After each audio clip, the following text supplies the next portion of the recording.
وہ بھی عجیب بات ہے کہ ایک روایت بعض علماء نے نقل کی ہے کہ حضور نے فرمایا کہ خلق تو انا و ابو بکر، خلق تو انا و ابو بکر و عمر و من تربت واحدہ، کہ میں اور ابو بکر و عمر ایک ہی مٹی سے پیدا کیے گئے۔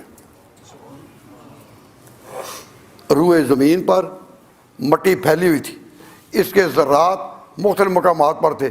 اللہ نے جب چاہا کہ دنیا کے بہترین تین ایک مقام پر آئیں، فرشتوں کو حکم دیا کہ تم مٹی لاؤ، تو فرمایا کہ میں، ابو بکر اور عمر ایک ہی مٹی سے پیدا کیے گئے، اور فرمایا ہم ایک ہی مٹی میں لوٹائے جائیں گے۔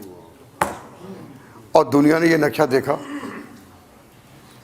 کہ بھی ایک جگہ لوٹائے گئے یا نہیں، اور فرمایا پھر اسی سے ہم اٹھیں گے، اسی سے ہم اٹھیں گے۔ تو کیا مقام ہے حضرت ابوبکر صدیق کا اور حضرت عمر کا کہ اسی مٹی سے پیدا کیے گئے۔ تو میں اس سے بڑا کوئی اور مقام ہوگا؟ اس سے بڑا اور کوئی مقام نہیں۔ اور سب نے دیکھا، اب جو بھی حج کرتا ہے تو حج کے بعد روضہ رسول کی زیارت کے لیے جاتے ہیں یا نہیں؟ تو اگر حضور پر سلام ہے تو ابوبکر عمر ان پر بھی ہے۔